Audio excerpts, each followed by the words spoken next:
हाँ, तो today discuss plant physiology lesson, respiration in plants.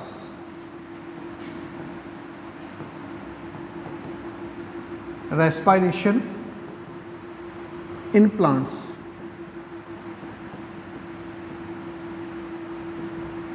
पादपों में श्वसन को हम लोग डिस्कस कर रहे हैं।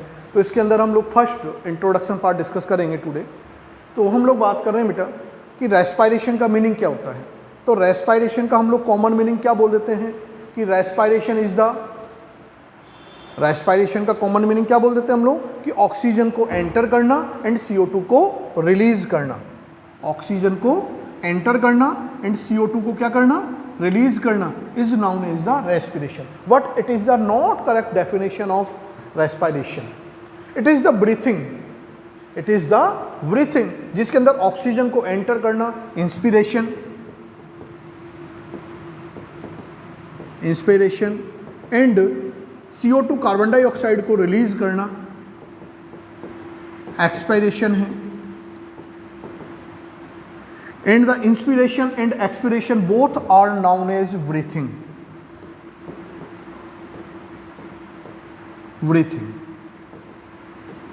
और हम लोगों को डिस्कस करना है क्या, रेस्पिरेशन। तो रेस्पिरेशन का जो करेक्ट मीनिंग होता है वो करेक्ट मीनिंग क्या है, तो जो फूड के पार्टिकल होते हैं, फूड मॉलिक्यूल होते हैं, उन फूड मॉलिक्यूल का क्या होना, ऑक्सीडेशन होना, और ऑक्सीडेशन के ड्यूरिंग एनर्जी रिलीज होना, और this release energy is utilized for the ATP production. तो इट इज द रेस्पिरेशन। तो हम लोग रेस्पिरेशन को समझ रहे हैं। तो रेस्पिरेशन का मीनिंग क्या है, तो रेस्पिरेशन का हम लोगों ने मीनिंग क्या देखा था बेटा,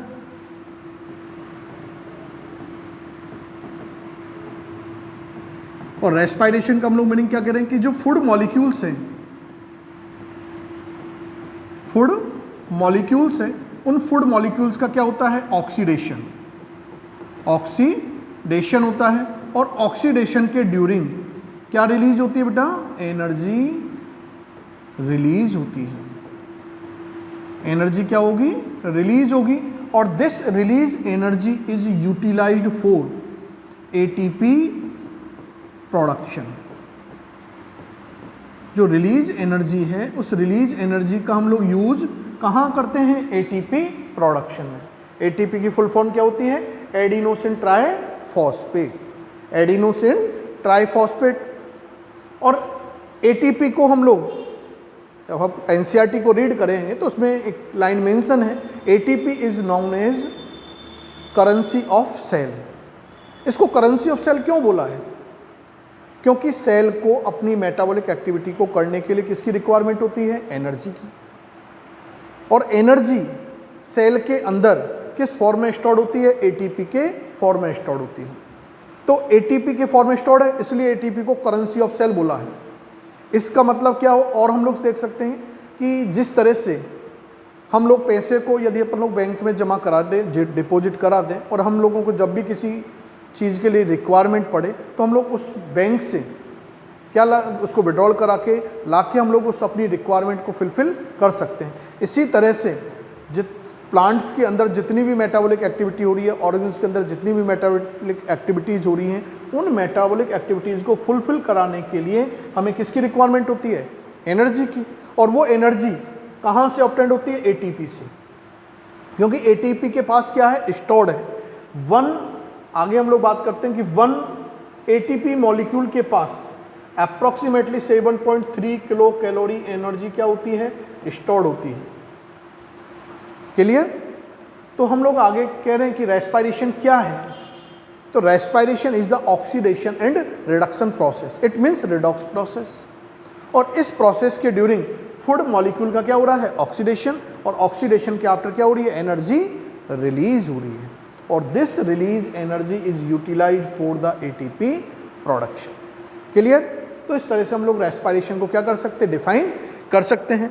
आगे हम लोग बढ़ते हैं कि जो प्लांट्स हैं, एनिमल्स हैं, माइक्रोब्स हैं, सबके अंदर ये रेस्पिरेशन की प्रोसेस होती है।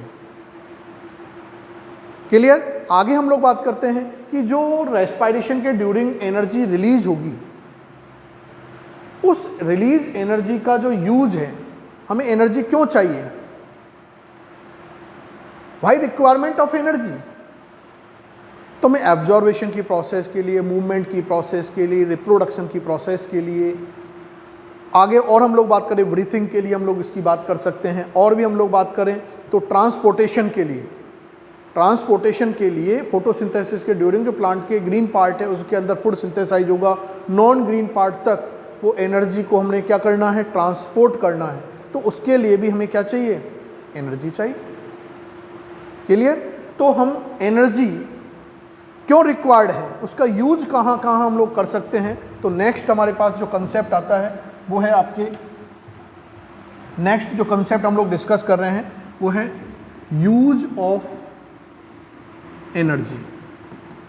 Use of energy, use of energy का मतलब रेस्पिरेशन की प्रोसेस के ड्यूरिंग जो रिलीज एनर्जी है वो कहाँ कहाँ यूज आ रही है, यानी किन किन मेटाबॉलिक एक्टिविटी को करने के लिए हमें एनर्जी की रिक्वायरमेंट होती है। तो हम लोगों ने जस्ट बोला तब था एब्जॉर्बेशन,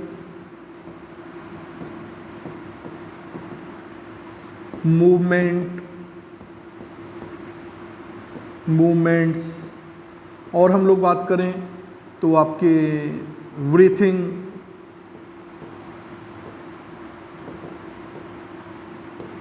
रिप्रोडक्शन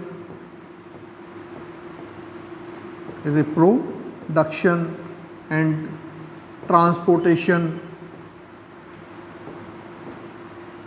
ट्रांसपोर्टेशन एक्सेट्रा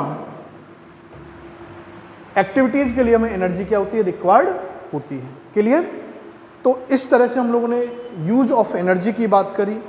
आगे हम लोग बात करते हैं कि रेस्पिरेशन को किस तरह से हम लोग उसको इक्वेशन के थ्रू डिनोट कर सकते हैं। तो रेस्पिरेशन की इक्वेशन क्या है, तो रेस्पिरेशन की इक्वेशन की हम लोग बात करें तो हम लोगों ने कहा कि फूड मॉलिक्यूल से उन फूड मॉलिक्यूल का क्या हो रहा है, ऑक्सीडेशन। ये ग्लूकोज का मॉलिक्यूल है, ग्लूकोज का मॉलिक्यूल जब ऑक्सीडाइज होता है तो ऑक्सीडाइज होने के during carbon dioxide and water के मॉलिक्यूल क्या होते हैं, प्रोड्यूस होते हैं, एंड एनर्जी रिलीज होगी किसके फॉर्म में, एटीपी के फॉर्म में। और ड्यूरिंग,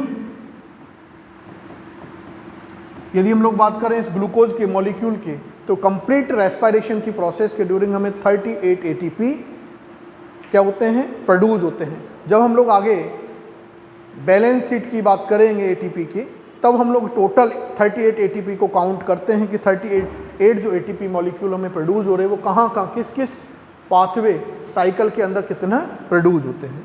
क्लियर? तो this is the equation of respiration. Clear?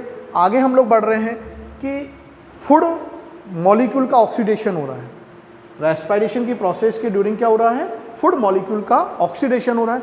तो ये हमें फूड कहाँ से सिंथेसाइज होता है, तो हम लोग कह रहे हैं कि जो प्लांट्स होते हैं ये प्लांट्स अपने फूड को सेल्फ सिंथेसाइज कर लेते हैं। क्या कर लेते हैं, सेल्फ सिंथेसाइज कर लेते हैं। क्यों कर लेते हैं, क्योंकि plants are autotrophs, plants are autotroph या ऑटोट्रॉफिक पे। ऑटोट्रॉफिक का मीनिंग होता है कि they are synthesize on food, ये अपने फूड को सिंथेसाइज कर लेते हैं। सनलाइट की प्रेजेंसी में, क्लोरोफिल की प्रेजेंसी में ये अपने फूड को सिंथेसाइज कर लेंगे। जिस प्रोसेस के थ्रू ये अपने फूड को सिंथेसाइज कर लेते हैं, this process is known as photosynthesis. This process is known as photosynthesis. तो फोटोसिंथेसिस की जो प्रोसेस होती है वो कहाँ होती है, सेल के अंदर, क्लोरोप्लास्ट में, क्योंकि क्लोरोप्लास्ट के अंदर क्लोरोफिल पिगमेंट सिंथेसाइज हो जाता है।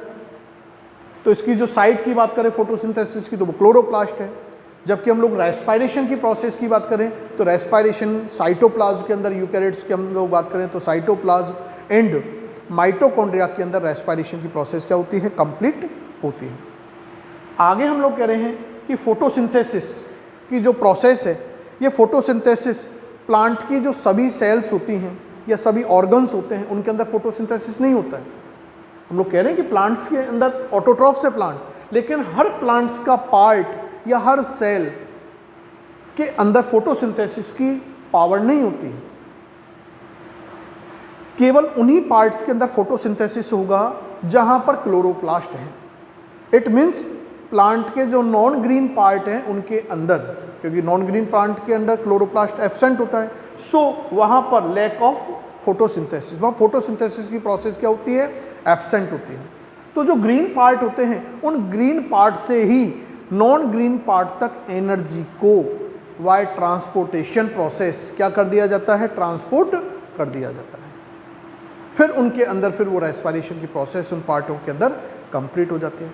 तो हमें रेस्पिरेशन के लिए जो क्या चाहिए, फूड मॉलिक्यूल चाहिए। वो फूड मॉलिक्यूल जो सिंथेसाइज होते हैं वो किस प्रोसेस के थ्रू होते हैं, फोटोसिंथेसिस की प्रोसेस के थ्रू सिंथेसाइज होते हैं।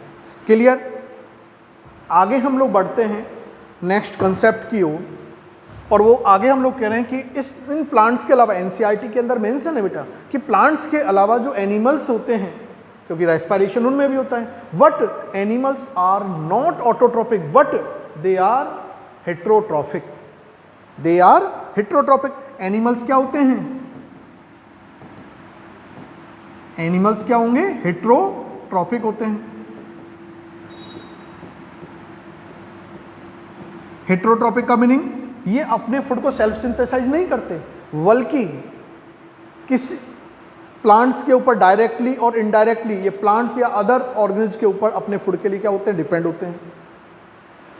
जो हेट्रोट्रॉफ्स डायरेक्टली प्लांट्स के ऊपर डिपेंड होते हैं, जो उनको तो क्या बोल देते हैं हम लोग, हर्बीवोरस यानी शाकाहारी। और जो आप लोगों के एनिमल्स, जो एनिमल्स डायरेक्टली प्लांट्स के ऊपर डिपेंड है, उनको तो हम लोगों ने क्या बोल दिया, हर्बीवोरस। एंड जो एनिमल्स किसके ऊपर डिपेंड है, आप लोगों के किनके ऊपर डिपेंड है, एनिमल बीइंग के अंदर, तो उनको बोला जाता है कार्निवोरस, मांसाहारी। क्लियर। और हम लोग बात करें तो जो फंजाई हैं, फंजाई अपने न्यूट्रिशन के लिए, क्योंकि वो भी हेट्रोट्रॉपिक न्यूट्रिशन होता है उसके अंदर, और वो सैप्रोफिटिक होते हैं, यानी डेड ऑर्गेनिक मैटर के ऊपर वो अपने न्यूट्रिशन के लिए क्या होते हैं, डिपेंड होते हैं।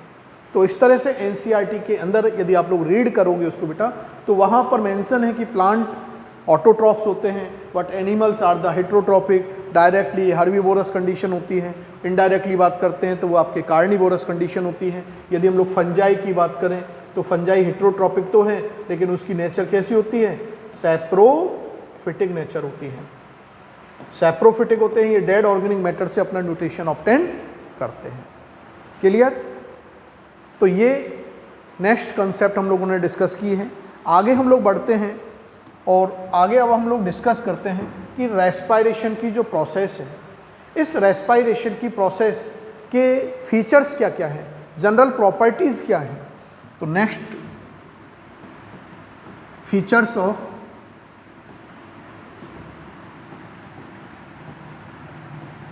रेस्पिरेशन और सेलुलर रेस्पिरेशन भी हम लोग इसको बोल देते हैं।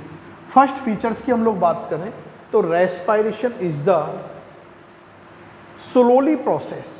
स्लोली प्रोसेस का मीनिंग कि ये जो प्रोसेस होती है ये स्टेप बाय होती है।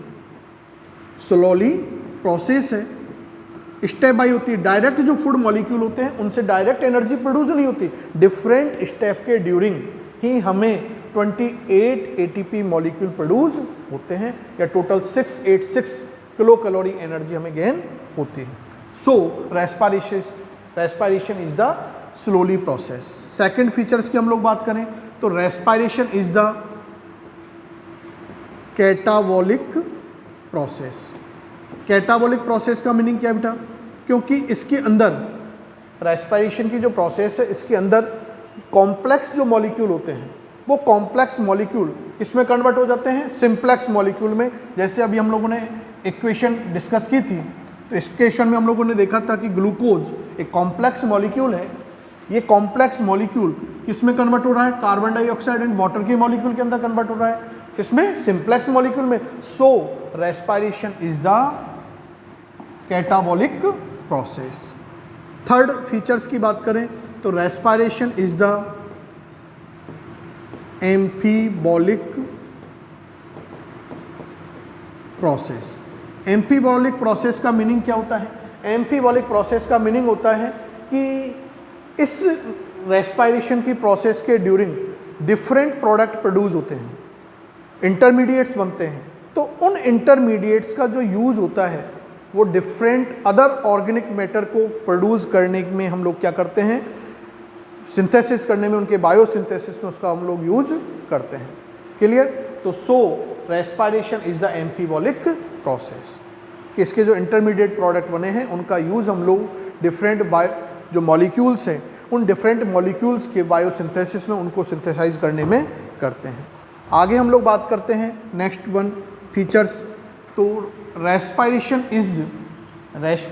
इज कैसी आपके लिए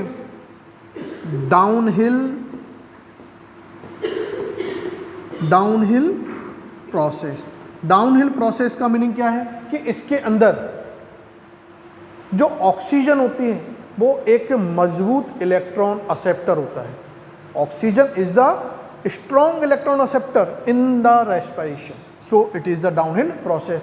जबकि हम लोगों ने फोटोसिंथेसिस के अंदर डिस्कस किया था कि photosynthesis is the uphill process. और एक लास्ट वन फीचर्स इसका हम लोग डिस्कस कर सकते हैं कि रेस्पिरेशन इज क्या है आप लोगों के, कौन सी प्रोसेस हो गई रेस्पिरेशन? तो रेस्पिरेशन इज द आप लोगों के क्या है, रेस्पिरेशन की यदि बात करें हम लोग तो एक्सर्गोनिक प्रोसेस हो गई। कैसी प्रोसेस हो गई बेटा? एक्सर्गोनिक प्रोसेस हो गई। एक्सर्गोनिक क्यों बोला हम लोगों ने? एक्सर्गोनिक प्रोसेस। तो एक्सर्गोनिक प्रोसेस बोलने के पीछे इसका रीजन है बेटा कि इस प्रोसेस के ड्यूरिंग क्या रिलीज हो रही है, एनर्जी रिलीज हो रही है। तो एनर्जी रिलीज होने की वजह से इसको हम लोग ने क्या बोल दिया, एक्सर्गोनिक प्रोसेस। तो इस तरह से हम लोगों ने फीचर्स ऑफ रेस्पिरेशन डिस्कस किए हैं। आगे हम लोग बढ़ते हैं कि एनसीईआरटी के अंदर आगे एक कंसेप्ट और मेंशन किया हुआ है आप लोगों के, और वो कंसेप्ट है रेस्पिरेटरी सबस्ट्रेट के बारे में, कि रेस्पिरेशन की प्रोसेस के अंदर जिस फूड मॉलिक्यूल का ऑक्सीडेशन होता है, these food molecule is known as the respiratory substrate और सबस्ट्रेंट। तो हम लोग डिस्कस करते हैं रेस्पिरेटरी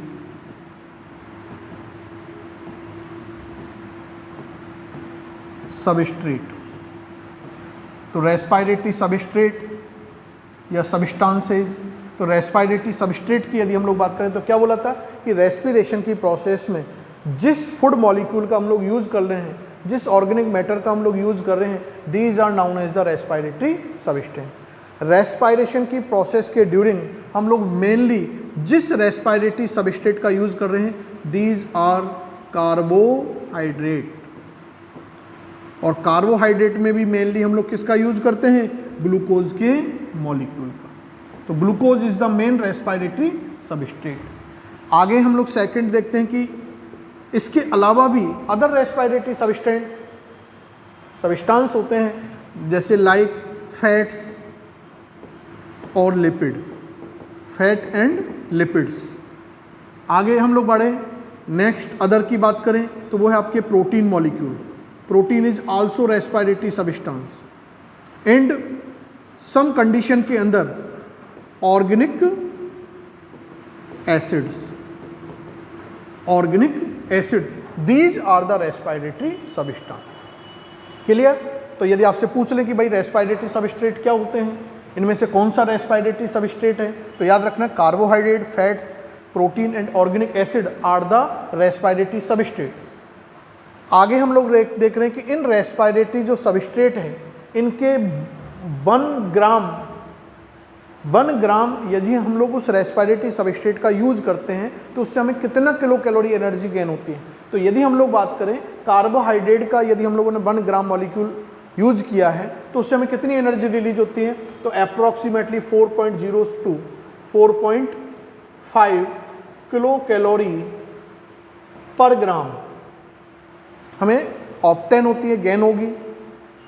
यदि हम लोग फैट और लिपिड्स की बात करें तो फैट और लिपिड के ड्यूरिंग हमें 9.0 to 9.65, क्या बात करें हम लोग 9.0 से लेकर यदि बात करें तो 9.65 या 9.5 हम लोग बोल सकते हैं किलो कैलोरी एनर्जी पर ग्राम हमें फैट और लिपिड से ऑप्टेन होती है। यदि हम लोग प्रोटीन के मॉलिक्यूल की बात करें तो प्रोटीन के मॉलिक्यूल से हमें अप्रोक्सीमेटली 5.02 सॉरी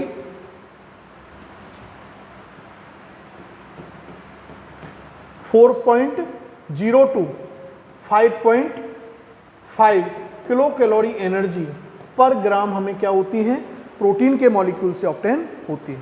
तो इस तरह से हम लोगों ने इनसे कितनी एनर्जी रिलीज हो रही है वो भी हम लोगों ने कंसेप्ट क्लियर कर लिया है।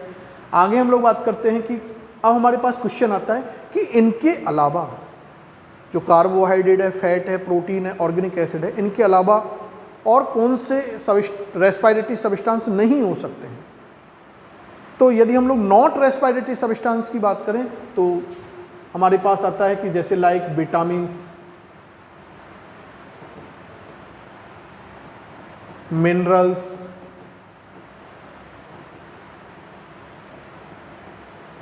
Water and hormones, these are not respiratory substance. Clear? तो ये हम लोगों ने एक कंसेप्ट जो एनसीईआरटी में है तो वो है रेस्पिरेटरी सबस्ट्रेट, वो क्लियर किया है। आगे बढ़ते हैं हम लोग बेटा। अब हमारे पास क्वेश्चन उठता है कि do you plant breathe, do plant breathe, क्या प्लांट ब्रीथ करते हैं, क्या पादप श्वसन करते हैं क्या? ये हमारे पास एक कंसेप्ट एनसीईआरटी में है, डू प्लांट ब्रीथ, क्या पादप श्वसन करते हैं क्या? यदि इस कंसेप्ट की हम लोग बात करें तो प्लांट्स, इसका कोई डायरेक्ट आंसर नहीं है, इसका कोई डायरेक्ट आंसर नहीं है, लेकिन हाँ प्लांट रेस्पिरेशन तो करते हैं, ब्रीथिंग की यानी गैसियस एक्सचेंज तो उसके अंदर होती है, लेकिन उसमें गैसियस एक्सचेंज के लिए एनिमल की तरह कोई वेल डेवलप ऑर्गन नहीं होते हैं। केवल यदि हम लोग उन प्लांट्स की बात करें तो ये प्लांट्स का रूट वाला पार्ट हो गया, ये स्टेम वाला पार्ट्स हो गया, और इस तरह से ये क्या हो गई हमारे पास इसके ऊपर लीव्स,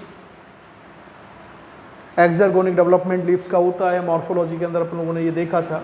तो हम लोग बात कर रहे हैं बेटा कि इनके अंदर जो लीव्स है, इन लीव्स पर छोटे छोटे pore, small tiny pores present होते हैं, और these tiny pores is known as stomata. और इसी तरह से इसका जो स्टेम वाला पार्ट होता है, उस स्टेम वाले पार्ट्स के अंदर टिनी पोर्स प्रेजेंट होंगे, और these are known as the lenticels, lenticels, बात रहे। तो जो प्लांट्स होते हैं उनके अंदर स्पेसिफिक ऑर्गन तो नहीं होते, बट ये प्लांट जो गैसियस एक्सचेंज करते हैं वो स्टोमेटा एंड लेंटी सेल्स के थ्रू करते हैं। क्लियर? आगे हम लोग बात कर रहे हैं कि इनके अंदर यदि हम लोग बात करें कि इसके अनेक, इसके बारे में कि भाई प्लांट्स ब्रीथ कर रहे हैं, इनके अंदर क्या नहीं होते, श्वसन अंग नहीं होते, विदाउट रेस्पिरेटरी ऑर्गन के भी ये रेस्पिरेशन कर लेते हैं। तो इसके बहुत सारे प्रमाण हैं, एविडेंस हमें एनसीईआरटी में बताए गए हैं। एक तो क्या है कि भाई ये प्लांट्स जो होते हैं, फर्स्ट यदि हम लोग बात करें, 3 डिस्कस किए हुए उसके अंदर, जब आप लोग रीड करोगे तो उसके अंदर आएगा बेटा कि फर्स्ट जो है, तो वो फर्स्ट तो आपके क्या आ रहा है कि ये प्लांट्स अपनी जो रिक्वायरमेंट होती है, एनर्जी की जो रिक्वायरमेंट होती है उसको डायरेक्टली फुलफिल कर लेते हैं। इनके लिए, इसलिए इनके लिए ऑर्गन की रिक्वायरमेंट नहीं है, ये डायरेक्टली फुलफिल कर लेते हैं डिफ्यूजन के थ्रू। सेकंड यदि हम लोग बात करते हैं तो इनको, प्लांट्स को एनिमल के कंपैरेटिव लो अमाउंट में एनर्जी की रिक्वायरमेंट होती है। क्लियर? जबकि एनिमल के अंदर हाई अमाउंट में एनर्जी रिक्वायर्ड होगी, इसलिए भी इनके लिए कोई रेस्पिरेटरी ऑर्गन रिक्वायर्ड नहीं होते। और थर्ड हम लोग डिस्कस करें इसका रीजन, तो उसमें ये बताया गया बेटा कि यदि इसका हम लोग स्टेम वाला पार्ट देखें तो स्टेम वाले पार्ट का यदि हम लोगों ने सेक्शन कट किया तो इस स्टेम वाले पार्ट्स के अंदर, इस स्टेम वाले पार्ट्स के अंदर क्या हो गया, ये इनर पार्ट है, इनर पार्ट या इनर साइड हो गई, और ये इसकी आउटर साइड है, आउटर साइड है। क्योंकि इसका जो थर्ड है रीजन हम लोग देख रहे हैं कि इन प्लांट्सों का जो स्टेम होता है वो कैसा होता है, थिक स्टेम होता है, और उस थिक स्टेम के अंदर जो इसका आउटर पार्ट होता है और इनर पार्ट, तो इनर पार्ट तो कैसा होगा, इसका डेड होता है। इन प्लांट्सों का जो इनर पार्ट होता है वो कैसा होता है, डेड पार्ट होता है, जबकि इसका जो आउटर साइड वाला पार्ट है, आउटर पार्ट है, वो आप लोगों के पैरेन्काइमेटस होता है। कैसा होता है, पैरेन्काइमेटस, इसका मतलब लिव होता है, लिविंग पार्ट होता है। पैरेन्काइमेटिक टिश्यू की बात करते हैं हम लोग, तो वो लिविंग टिश्यू है, तो लिविंग पार्ट है। तो लिविंग पार्ट है तो ये डायरेक्टली ही सरफेस के थ्रू ही उस एनर्जी को, आउटर जो एयर है उसको क्या कर लेता है, गेन कर लेता है। क्लियर? तो इस वजह से भी इनको क्या नहीं होती है, ऑर्गन की रिक्वायरमेंट नहीं होती है। तो ये थ्री कंसेप्ट उसमें मेंशन किए हुए हैं। फर्स्ट हम लोगों ने डिस्कस किया था कि ये डायरेक्टली फुलफिल कर लेते हैं।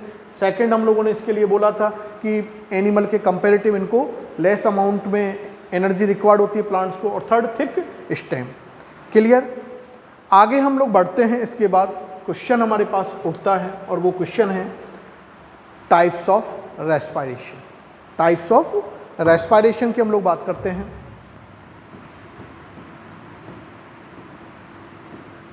टाइप्स ऑफ रेस्पिरेशन, यदि हम लोग टाइप्स ऑफ रेस्पिरेशन की बात करें तो बेटा इसके अंदर हम लोग बात करते हैं first base on the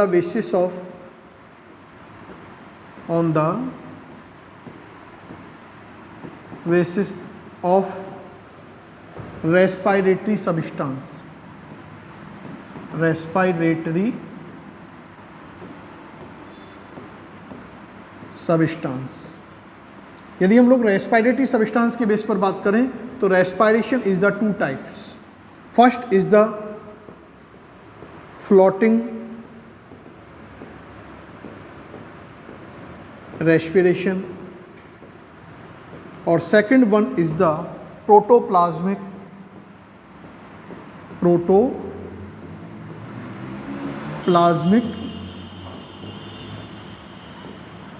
respiration. यदि हम लोग फ्लोटिंग रेस्पिरेशन की बात करें तो फ्लोटिंग रेस्पिरेशन का मतलब क्या है कि जब सेल के अंदर कार्बोहाइड्रेट एंड फैट यानी लिपिड का ऑक्सीडेशन होता हो, क्योंकि कार्बोहाइड्रेट और फैट जो होती है वो सेल के अंदर फ्री फ्लोइंग स्टेज में होती है, मुक्त रूप में पाई जाती है। So it is known as the floating respiration. Clear?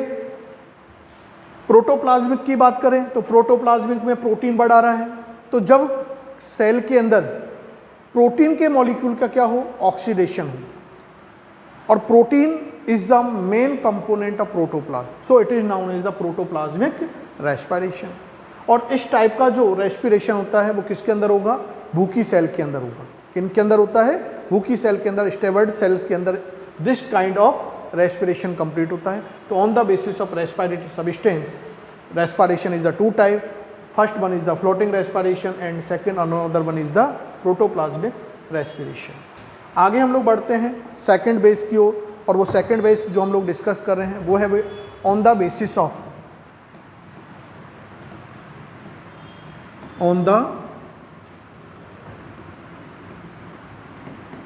Of presence और एब्सेंसी ऑफ ऑक्सीजन।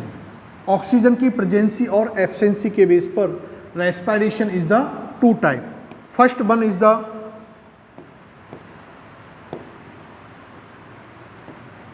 एरोबिक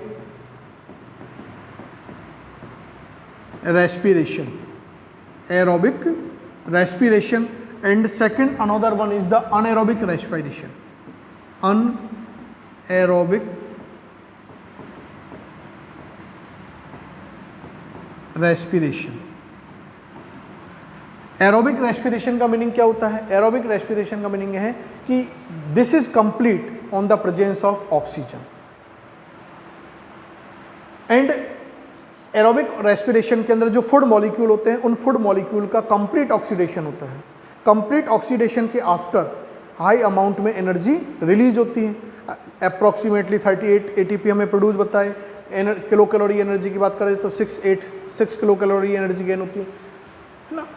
और यदि हम लोग इसकी बात करें तो इसके अंदर जो NAD हैं, यदि हम लोग इसकी बात करें तो इसके अंदर जो NADH है, उस NADH का NAD में जो ऑक्सीडेशन होता है, NADH का NAD+ के अंदर जो ऑक्सीडेशन होता है वो फास्टली होगा।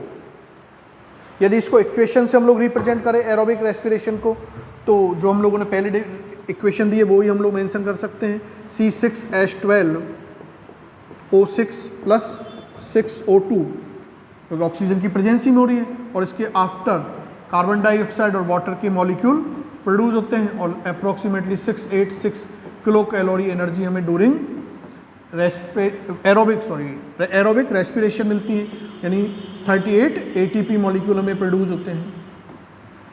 जबकि हम लोग अनएरोबिक रेस्पिरेशन की बात करें इसके कंपेरेटिव, तो इसके अंदर ये ऑक्सीजन की एब्सेंसी में होगा। ऑक्सीजन की एब्सेंसी में होगा तो इसके अंदर फूड जो सब्सटेंस होता है, फूड जो मॉलिक्यूल होते हैं, उनका कंप्लीट ऑक्सीडेशन नहीं होता, इनकम्प्लीट ऑक्सीडेशन होगा।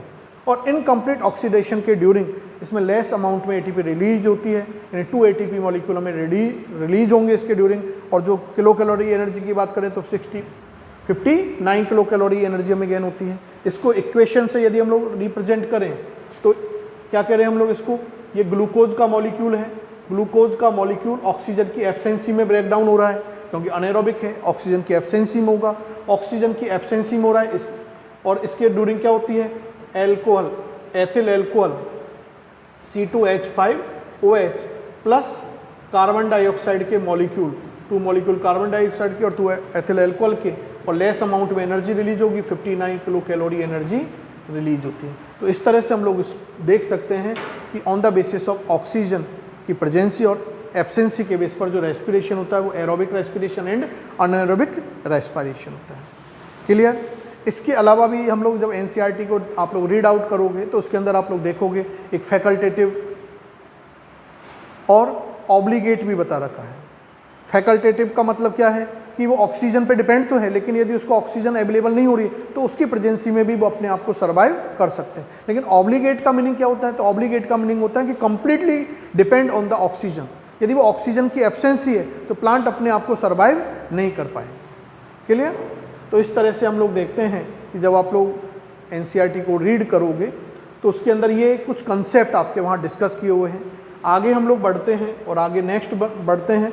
तो जब आप लोग NCERT को रीड करो बेटा तो उसमें रेस्पिरेशन की मैकेनिज्म के अंदर एक कॉमन पाथवे डिस्कस करा रखा है, और वो कॉमन पाथवे है आप लोगों के, और वो है आपके ग्लाइकोलाइसिस। यदि हम लोग ग्लाइकोलाइसिस की बात करें तो glycolysis Greek word, 2 Greek word से कंपोज है। First word is the glucose और second one is the lysis. Glucose का मीनिंग होता है बेटा ग्लूकोज से। ग्लाइकोज का मीनिंग क्या है? ग्लूकोज से है। और लाइसिस का मीनिंग क्या है? स्प्लिटिंग या ब्रेकडाउन से।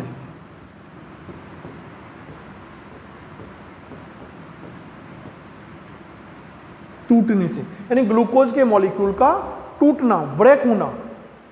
तो इस प्रोसेस के अंदर, ग्लाइकोलाइसिस की प्रोसेस के अंदर ग्लूकोज का एक 1 मॉलिक्यूल क्या होगा, ब्रेक होता है, स्प्लिट होता है, और स्प्लिट होने के बाद पायरुविक एसिड के 2 मॉलिक्यूल प्रोड्यूस होते हैं।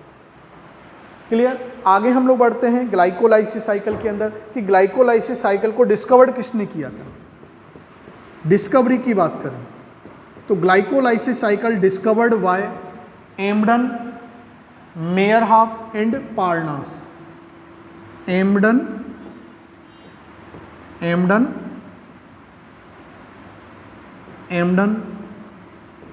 मेयरहाफ and Parnas.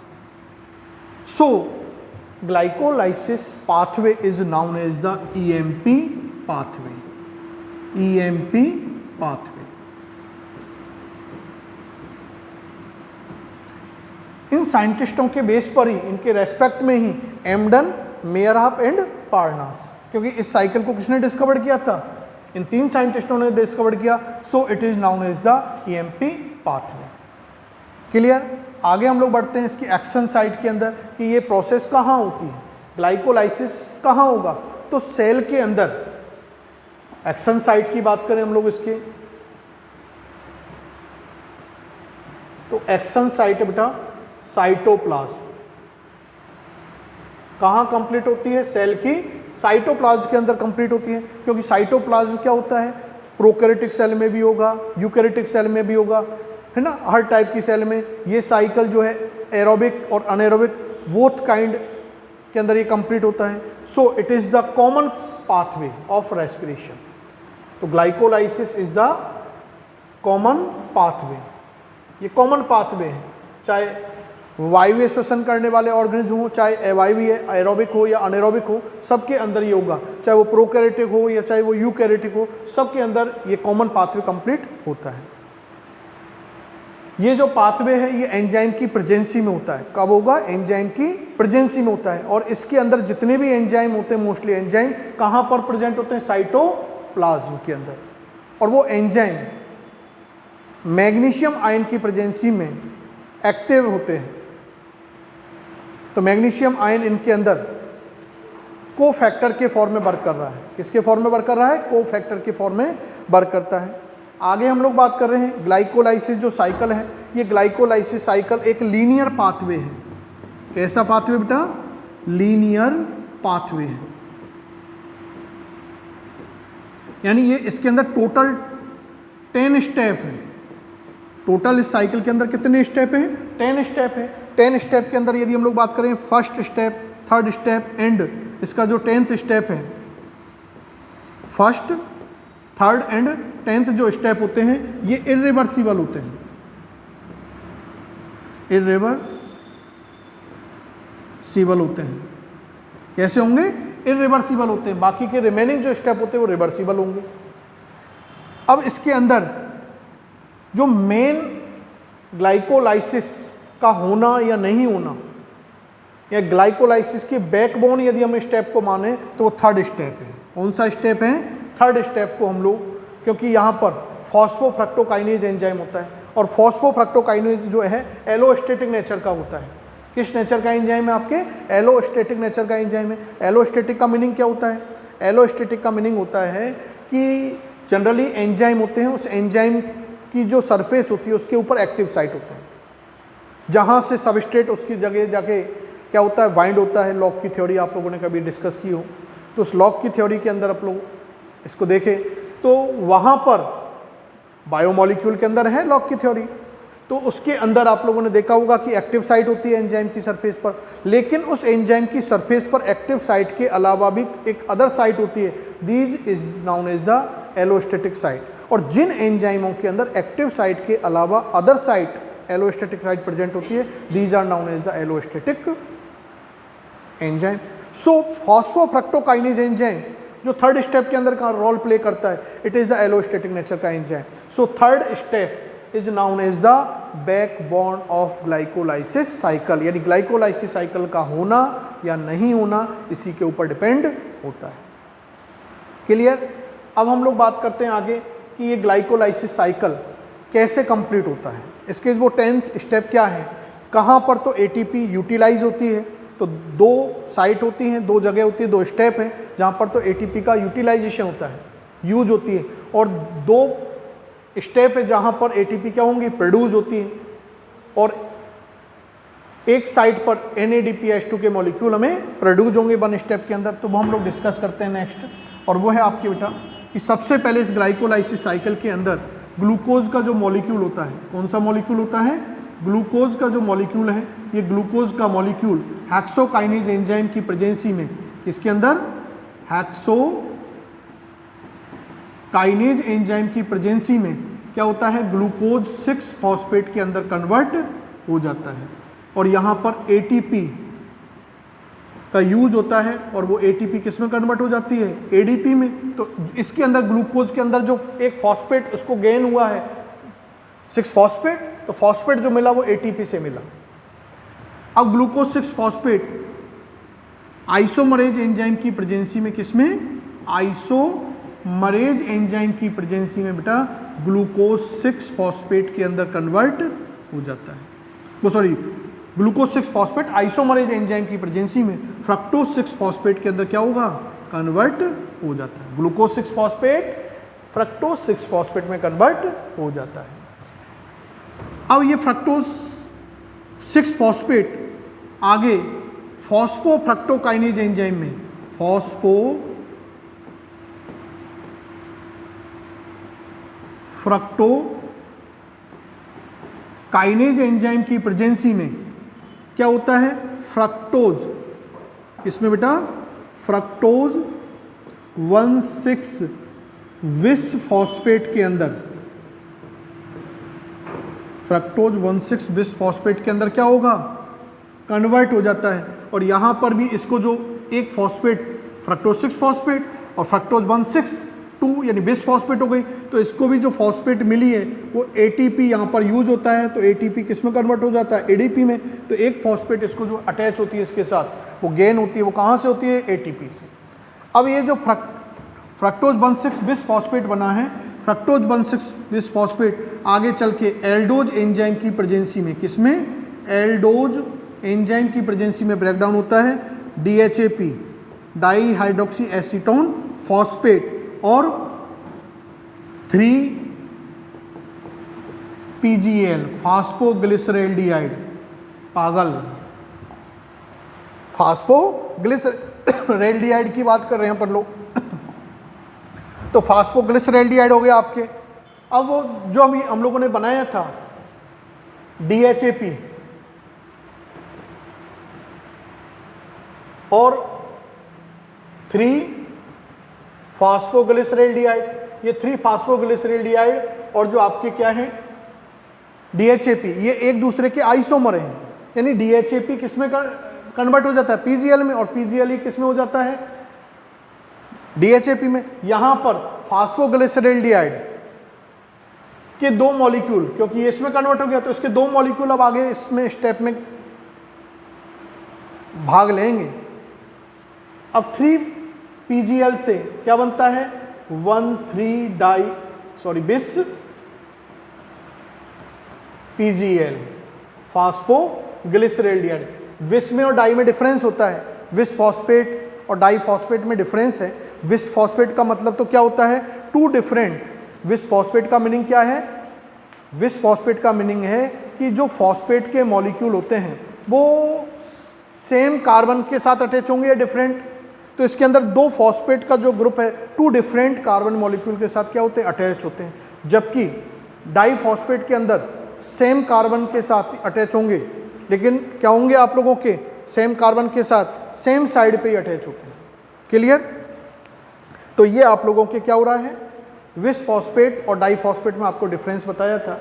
आगे हम लोग बढ़ते हैं कि यहाँ पर 1,3-बिस PGL से क्या बनेगा आगे चल के, 1,3-बिस PGA फास्फोग्लिसरिक एसिड। अब यहाँ पर जो फास्फोग्लिसरिक, ये तो फॉस्फेटेज एंजाइम हो गया, यहाँ पर डिहाइड्रोजनेज, यहाँ पर एक हाइड्रोजन का मॉलिक्यूल क्या हो जाता है, रिलीज हो जाएगा, वाटर का मॉलिक्यूल क्या होगा, रिलीज हो जाता है। यहाँ पर जो 1,3-बिस PGL से 1,3-बिस PGL से जब 1,3-बिस PGA बनता है तो यहाँ पर 2NAD प्लस से 2NADH प्लस, NADH2 के 2 मॉलिक्यूल यहाँ पर हमें प्रोड्यूस होते हैं। आगे हम लोग कह रहे हैं कि जब 1,3-बिस PGA फास्फोग्लिसरिक एसिड जब 3-PGA के अंदर फास्फोग्लिसरिक एसिड में कन्वर्ट होता है तो इस समय भी क्या बनेगी आप लोगों के, जब आपके 1,3-बिस PGA किस में कन्वर्ट हो रहा है, ट्रांस फास्फोराइलेज एंजाइम की प्रेजेंसी में किस में कन्वर्ट हो रहा है, 3-PGA के अंदर। तो यहाँ पर 2-ADP से, इससे 2-ADP से क्या बनती है, 2-ATP हमें प्रोड्यूस होती है। क्लियर। आगे 3-PGA 2-PGA के अंदर कन्वर्ट हो जाता है म्यूटेज एंजाइम की प्रेजेंसी में।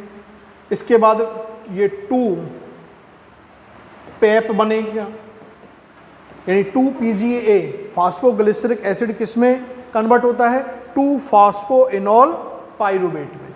और एट लास्ट 2-फॉस्फोइनॉल पाइरुवेट से क्या प्रोड्यूस हो जाती है हमें, 2-फॉस्फोइनॉल पाइरुवेट या पाइरुविक एसिड से हमें लास्ट में क्या मिलेगी, 2 पायरुविक एसिड या पायरुवेट के मॉलिक्यूल हमें प्रोड्यूस होते हैं। किसकी प्रेजेंसी में? काइनेज एंजाइम की प्रेजेंसी में। और यहाँ पर भी 2 ADP के मॉलिक्यूल से 2 ATP के मॉलिक्यूल हमें क्या होते हैं? प्रोड्यूस होते हैं। तो यदि हम लोग टोटल ग्लाइकोलाइसिस साइकिल के ड्यूरिंग बात करें तो ग्लाइकोलाइसिस के अंदर हमने 10 स्टेप डिस्कस किए। अब इस पूरे टोटल ग्लाइकोलाइसिस साइकिल के ड्यूरिंग यदि ATP की प्रोडक्शन की, कंज्यूम की हम लोग बात करें तो हमें तो 4 तो ATP प्रोड्यूस हुए थे, तो 2 ATP मॉलिक्यूल हमें क्या हो गए? कंज्यूम कर लिए। तो हमें कितने मिले? 2 ATP। लेकिन हम लोगों ने देखा था कि यहाँ पर ग्लाइकोलाइसिस साइकिल के अंदर, अभी हम लोगों ने देखा था ना, ग्लाइकोलाइसिस साइकिल के अंदर हमें क्या मिल रहे थे? 2 NADH2 के मॉलिक्यूल। और इस 2 NADH2 के मॉलिक्यूल से 2 NADH2 के मॉलिक्यूल की बात करें तो एक NADH2 के मॉलिक्यूल के पास जो स्टोर्ड एनर्जी होती है, सबस्ट्रेट लेवल फॉस्फोराइलेशन की हम लोग बात करेंगे अभी। तो यदि हम लोग उसकी बात करें तो ETS के ड्यूरिंग इससे हमें ऑक्सीडेशन जब इसका होगा तो ऑक्सीडेशन के ड्यूरिंग हमें क्या मिलती है? इससे 3 ATP। तो 2 NADPH2 से 1 मॉलिक्यूल से हमें कितनी मिल रही है? 3 ATP। तो 2 से कितनी मिलेगी? 1 से 3, तो 2 से कितनी मिल गई? 6 ATP। तो टोटल यदि हम लोग बात करें तो भाई 10 मले प्रोड्यूस हुए थे, 2 कंज्यूम हो गए। तो रेस्पिरेशन में ग्लाइकोलाइसिस जो पाथवे होता है, उस ग्लाइकोलाइसिस पाथवे के ड्यूरिंग हमें ATP जो प्रोड्यूस होती है नेट, वो कितनी होती है? आपके 8 ATP हमें यहाँ पर प्रोड्यूस होगी। इस ग्लाइकोलाइसिस पाथवे के अंदर ना तो ऑक्सीजन का यूटिलाइजेशन होता है और ना ही कार्बन डाइऑक्साइड रिलीज होती है। एक ये हमें याद रखना है। अभी हम लोग SLP की ओर बात कर रहे थे बेटा। तो SLP क्या है? Substrate level phosphorylation. SLP substrate level phosphorylation क्या होता है? तो सबस्ट्रेट लेवल फॉस्फोराइलेशन की बात करें तो जब किसी आधारित जो पदार्थ होता है वो बिना ETS के ही ADP से ATP का निर्माण कर ले तो उसको हम लोग क्या बोलते हैं? Substrate level phosphorylation. और उस सबस्ट्रेट लेवल फॉस्फोराइलेशन ग्लाइकोलाइसिस में सबस्ट्रेट लेवल फॉस्फोराइलेशन के ड्यूरिंग हमें 2 ATP क्या मिलती है? प्रोड्यूस होती है। क्लियर? तो इस तरह से हम लोगों ने ग्लाइकोलाइसिस पाथवे डिस्कस किया है। ग्लाइकोलाइसिस पाथवे में क्या था? ग्लूकोज का 1 मॉलिक्यूल, उस ग्लूकोज के 1 मॉलिक्यूल से हमें क्या मिला था? 2 पायरुविक एसिड प्रोड्यूस हुए। अब ये 2 पायरुविक एसिड का फैट क्या है? फ्यूचर क्या है? यानी ऑक्सीजन की डिपेंडेंसी पे डिपेंड करेगा, सेल के ऊपर डिपेंड करेगा कि भाई क्या रिक्वायरमेंट है। तो फैट ऑफ हम लोग क्या डिस्कस करेंगे? Pyruvic acid. नेक्स्ट जो हमारे पास टॉपिक आएगा वो है फैट ऑफ पायरुविक एसिड। तो ये हम लोग आगे की क्लासों में डिस्कस करेंगे। Thank you.